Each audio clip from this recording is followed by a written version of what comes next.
क्या आपके पौधे की भी ग्रोथ नहीं हो रही है? उसकी ग्रोथ एकदम रुक सी गई है? और यदि पौधे की ग्रोथ हो रही है, बेल वर्गीय पौधा है तो बेल तो बहुत लंबी हो गई है, काफ़ी बेल घनी हो गई है, फैल गई है, या फिर पौधा पौधा वर्गीय है तो पौधा बहुत घना हो गया है, बुशी हो गया है, लेकिन इन पर किसी प्रकार का कोई फूल नहीं आ रहा है, कोई फल नहीं बन रहे हैं। या फिर जिन पौधों में फूल आ भी रहे हैं तो वो फूल सेट नहीं हो रहे और वो फूल झड़ जा रहे हैं। फिर चाहे आपके मिर्च के पौधे हैं, उनमें फूल नहीं बन रहे हैं और फूल बन रहे हैं तो वो झड़ जा रहे हैं, या बैंगन के पौधे हैं उनमें भी फूल ही नहीं बन रहे हैं और अगर फूल बन रहे हैं तो वो फल में कन्वर्ट नहीं हो पा रहे हैं, या फिर फल तो बन रहे हैं, छोटे छोटे फल सूख करके गिर जा रहे हैं। इस तरह की समस्या यदि आपको भी आ रही है, फिर चाहे वो टमाटर के फल हैं, टमाटर में फूल नहीं आना है या फूल आने के बाद वो फल बनने से पहले ही झड़ जाएं, या फिर शिमला मिर्च के पौधे में, किसी भी प्रकार के पौधे में इस प्रकार की समस्या आपको आ रही है, आज के वीडियो में दोस्तों हम इसी विषय पर चर्चा करने जा रहे हैं। क्योंकि ये जो सभी समस्याएं मैंने आपके सामने अभी रखा, ये सब समस्याएं मुझे प्रश्नों द्वारा पता चला है। आपके इस तरह के प्रश्न आ रहे हैं इन समस्याओं को लेकर के, जिस पर मैंने सबको अलग अलग उत्तर देने के बदले मैंने सोचा कि इस पर क्यों ना एक डिटेल वीडियो आप सबके लिए दिया जाए, ताकि अधिकतर हम गार्डनर्स की जो ये समस्या होती है उसका समाधान एक वीडियो में मिल जाए। तो नमस्कार दोस्तों, पुनः हार्दिक स्वागत करती हूँ आप सबका अपने यूट्यूब चैनल एसके गार्डनिंग में।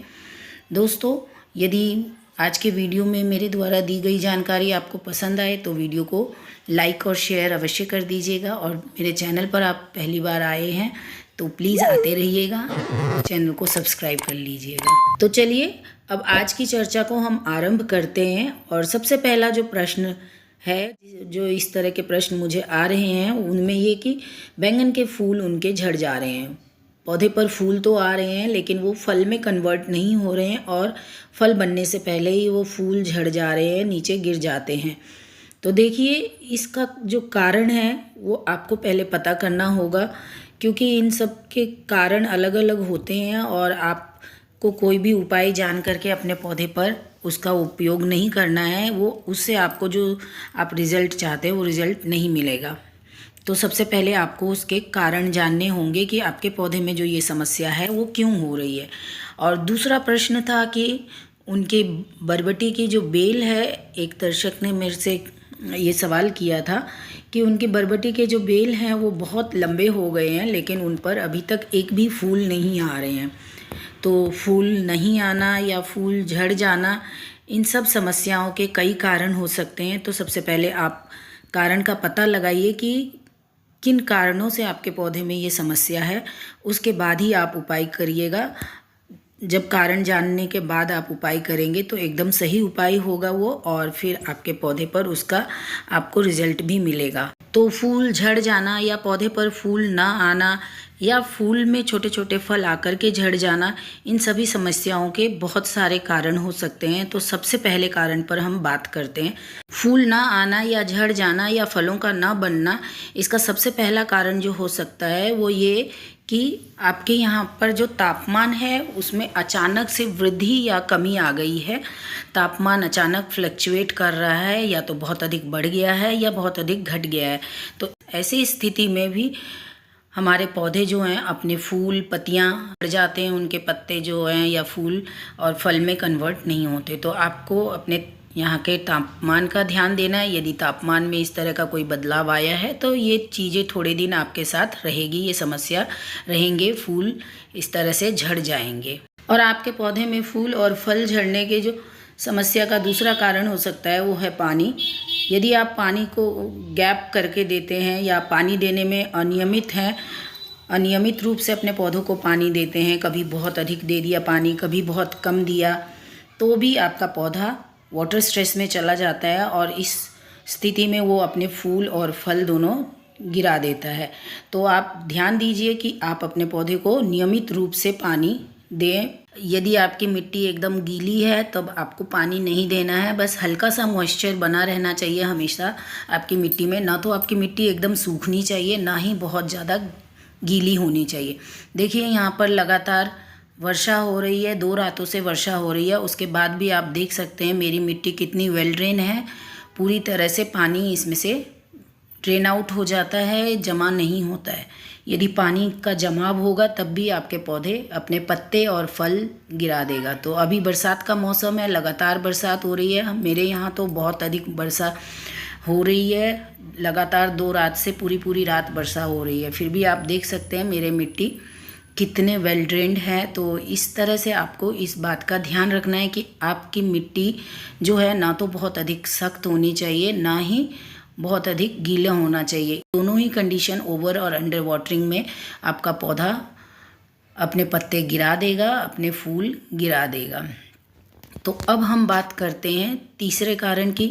तीसरा कारण जो है मेरे हिसाब से, मेरे अनुभव से, वो ये कि बीज आप किस प्रकार का चयन कर रहे हैं। दोस्तों, यदि हम देसी बीज लेते हैं तो देसी बीज जो है उसके पौधे पहले अपने आप को पौधा बड़ा करने में लगाता है। आप देखिए मेरा ये बरबटी का पौधा कितना बड़ा हो गया है, इसकी बेल बहुत अधिक है। इधर पूरा ये ट्रेलिस पे फैला हुआ है और उसके बाद मैंने उधर क्रीपर पे भी फैला दिया है। या फिर देखिए ये मेरा बैंगन का पौधा पूरी तरह से पहले फैला है, इसने पूरा आकार लिया है, बड़ा हुआ है, उसके बाद इसमें फल आ रहे हैं। ये इधर आपको मैं एक एग्जांपल देती हूँ। देखिए ये मेरा सिमफली का पौधा है और ये छोटी सी बेल में ही फलने लग गया। इसमें बहुत फ्रूटिंग होती है, छोटे से बेल में ही फल लगते हैं। आप देख पा रहे हैं कि पूरी बेल फलों से भरा हुआ है। लेकिन मेरे पास एक सफ़ेद रंग का सीम होता है जो हमारे गांव से मैं बीज लेके आई थी, उसके बीज मैंने लगाए थे। तो उसे पहले मैंने नीचे ज़मीन में लगाया था और उसकी बेल को मैंने ऊपर छत पर चढ़ाया था। तो वो जो बेल है पहले पूरा फैलने में उसने समय लिया, पूरी तरह से फैल गया, छत आधा छत करीब वो पूरा फैला, उसके बाद उसमें फ्लावरिंग स्टार्ट हुई। तो बीज के ऊपर भी ये निर्भर करता है कि आप किस प्रकार का बीज ले रहे हैं। कोई बीज जो देसी होता है या कुछ बीज ही ऐसे होते हैं जिसमें पौधा पहले बहुत बड़ा होता है, उसके बाद उसमें फल आना आरंभ करता है।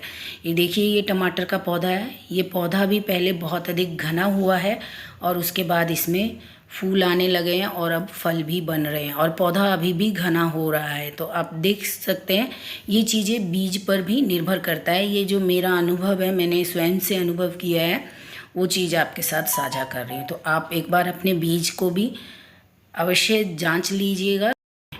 इसके बाद जो हम बात करेंगे पॉलिनेटर्स। ये देखिए ये बटरफ्लाई मेरे छत पे आप देख पा रहे हैं। तो मेरे छत पर बहुत सारे पॉलिनेटर्स इस तरह से आते रहते हैं। तितली, ये देखिए कितने सारी तितलियाँ आ रही है, अलग अलग तरह की तितलियाँ आती रहती है। भंवरे, इस तरह के पॉलिनेटर्स बहुत आते हैं। तो यदि आपके छत पर पॉलिनेटर्स की कमी है, पॉलिनेटर्स नहीं आते हैं, तब भी आपको इन समस्याओं का सामना करना पड़ सकता है। क्योंकि बैंगन हो गया, फिर मिर्ची का पौधा है और हमारे सभी बेल वर्गीय जो भी पौधे होते हैं, लौकी, नेनुआ, तरोई आदि, इन सबको भी पॉलिनेशन की आवश्यकता होती है। तो इसके लिए पॉलिनेटर्स चाहिए। हाँ, टमाटर के पौधे सेल्फ पॉलिनेटेड होते हैं क्योंकि इनके फूलों में मेल और फीमेल दोनों पोलन होते हैं। बस आप जब भी छत पर आए इस तरह से इनके फूलों को हिला दीजिए और इसका पॉलिनेशन हो जाता है। इसके अलावा आपको शिमला मिर्च, बैंगन, भिंडी, इस तरह के जो भी छोटे पौधे हैं जिनमें फल आते हैं, इन सभी के फूलों को फल में कन्वर्ट होने के लिए पॉलिनेटर्स चाहिए ताकि वो पॉलिनेट करें इनको। आप देखिए ये भिंडी का पौधा, इसमें कितने सारे फल लगे हैं। ये देखिए 1, 2, इधर देखिए 3, 4 और ऊपर पूरा देखिए। और साथ में आप पॉलिनेटर्स भी देख सकते हैं। मेरे छत पर पॉलिनेटर्स आते ही रहते हैं, अलग अलग तरह के पॉलिनेटर्स आते रहते हैं। तो पॉलिनेटर्स की बहुत आवश्यकता होती है। इसके लिए आपको अपने छत पर पॉलिनेटर्स को अट्रैक्ट करने की व्यवस्था करनी चाहिए, जिसके लिए आप अलग अलग तरह के फूल लगा सकते हैं अपने छत पर। किसी भी प्रकार का फूल आप अपने छत पर कुछ थोड़ा बहुत भी लगाइए। मैंने बहुत अधिक फूल नहीं लगा रखे हैं छत पर, लेकिन नीचे और आसपास मैंने फूल लगा रखे हैं।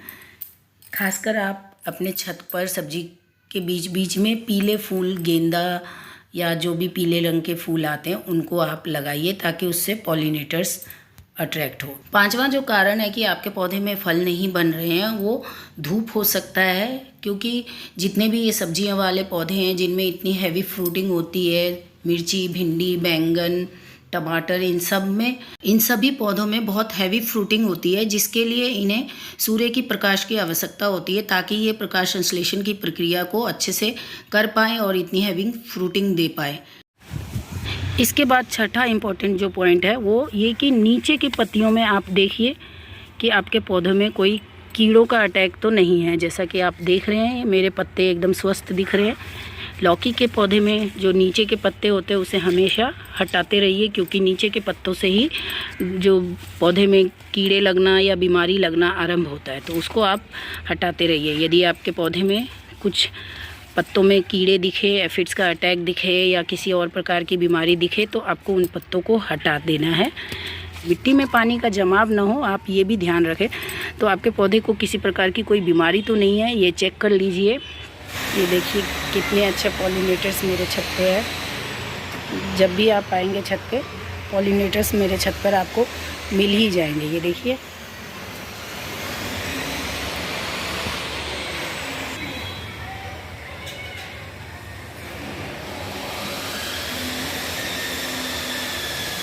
ये तो मैंने बात किया कि फूल नहीं आ रहे या फूल आ रहे हैं तो झड़ जा रहे हो, लेकिन यदि आपके पौधे की ग्रोथ ही सही नहीं हो रही है अभी, जैसे कि ये पौधे की ग्रोथ देखिए कितनी अच्छी है और ये पौधे की ग्रोथ अभी आपको दिख रही होगी, ये ग्रोथ इतनी अच्छी नहीं है।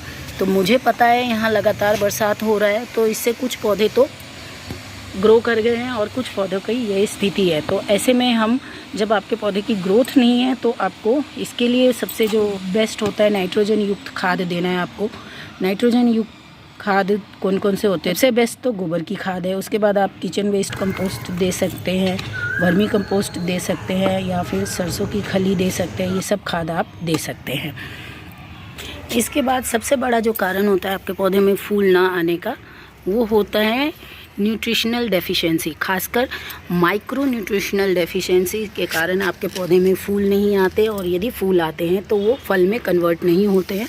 आप ये देखिए मेरे बैंगन के पौधे, इसमें कितने बैंगन लगे हुए हैं और साथ ही में इसमें बहुत अधिक फ्लावरिंग भी होती रहती है कंटिन्यूएशन में। ये देखिए ये सब फ्लावरिंग चालू है। ये देखिए ये एक तरफ बैंगन लगे हैं और साथ में फूल भी आ रहे हैं। ये देखिए आप हर जगह देख सकते हैं मेरे बैंगन के पौधों में फ्लावरिंग भी हो रही है और फ्रूटिंग भी लगी हुई है। आपके पौधे में लगातार फूल आते रहे और फल बनते रहे, इसके लिए आपको आपके पौधे को लगातार माइक्रो न्यूट्रिएंट्स यानी कि सूक्ष्म पोषक तत्वों की जो पूर्ति है वो करते रहना है। सूक्ष्म पोषक तत्व वाले खाद जो होते हैं पोटाशियम, फॉस्फोरस, मैग्नीशियम, सल्फर आदि, इनको आपको अपने पौधे को समय समय पर देते रहना है। आप मेरे पौधे की फ्रूटिंग देख सकते हैं, इनकी साइज़ कितनी अच्छी आई है। आप इसकी फ्रूटिंग देखिए, छोटे से पौधे में देखिए कितनी मिर्ची लगी है। और ये आपको मैं दिखाऊं, ये देखिए सभी फूल तो फल में कन्वर्ट नहीं होते और सभी फल सेट नहीं होते, कुछ तो गिरते ही हैं। तो कुछ गिरते हैं तो वो तो नेचुरल है, लेकिन यदि आपके पौधे में फूल आ ही नहीं रहे, फूल एकदम भी सेट नहीं हो रहे हैं, सभी झड़ जा रहे हैं, तब आपके पौधे में न्यूट्रिशनल समस्या है। आपने जब अपने पौधे के समस्या का कारण पता कर लिया तो अब आपको उसके अकॉर्डिंग काम करना है। आपको देखना है कि इन जितने भी कारण मैंने बताए उनमें से कौन सा कारण आपके पौधे पर लागू होता है और फिर आप उसके हिसाब से काम कीजिए। दोस्तों मैंने आपको पहले 4 से 5 कारण जो बताए, यदि इन कारणों से आपके पौधे में समस्या आ रही है तो बस आप थोड़ा बहुत सुधार कर लेंगे तो आपके जो पौधों में समस्या आ रही है वो दूर हो जाएगी। जैसे कि आपके पौधे को अगर धूप की कमी है, आप धूप में रख देंगे तो ये समस्या दूर हो जाएगी, या पानी आप सही से देंगे तो भी आपकी समस्या दूर हो जाएगी। यदि आपने मचान नहीं दिया है तो इस तरह से लकड़ी पर या क्रीपर नेट पर अपने बेलों को फैला देंगे तो इस तरह की समस्याएं दूर हो जाएंगी। लेकिन लास्ट में जो मैंने आपको बताया कि पोषक तत्व और सूक्ष्म पोषक तत्वों की जो कमी है उस पर आपको अधिक ध्यान देना है। और ये सूक्ष्म पोषक तत्व आप कैसे प्रदान करेंगे अपने पौधों को, चलिए जानते हैं। सभी सूक्ष्म पोषक तत्वों के लिए हम घर पर ही बहुत आसानी से ऑर्गेनिक कंपोस्ट या लिक्विड फर्टिलाइज़र बना सकते हैं। तो सबसे पहले तो पोटेशियम युक्त खाद बनाने के लिए देखिए केले का छिलका का आप बना सकते हैं, या फिर केले के छिलके और प्याज दोनों को मिक्स करके बना सकते हैं। इससे आपके पौधे में पोटेशियम, मैग्नीशियम, सल्फ़र, फॉस्फोरस आदि की जो कमी है वो पूरी हो जाती है। उसके बाद जो अगला खाद आप ले सकते हैं वो सरसों की खली। इसे भी आप घर पर तैयार कर सकते हैं। सरसों की खली बहुत सस्ते में आपको किसी भी तेल वाली दुकान पर मिल जाएगा। मुझे बहुत महंगा मिलता है क्योंकि मुझे ये ऑनलाइन मंगाना पड़ता है, तो लेकिन आपके एरिया में सरसों के तेल खाते हैं तो उधर ये आपको आसानी से मिल जाएगा। तो इसमें मुख्यतः नाइट्रोजन होता है, उसके अलावा इसमें पोटेशियम और फॉस्फोरस भी होता है जो कि आपके पौधे के फ्लावरिंग और फ्रूटिंग दोनों के लिए आवश्यक होता है। तो इसका आप उपयोग कर सकते हैं। उसके बाद जो कैल्शियम के लिए सबसे अच्छा स्रोत होता है वो चूना होता है, जो कि मुझे यहाँ नहीं मिल पाता है, तो उसके बदले में चॉक पाउडर का उपयोग करती हूँ। ये हार्डवेयर की शॉप से मुझे मिल जाता है चॉक पाउडर। तो चॉक पाउडर आप ले सकते हैं, कैल्शियम का सबसे अच्छा स्रोत, या चूना आपको मिल जाता है तो उससे वो सबसे अच्छा है।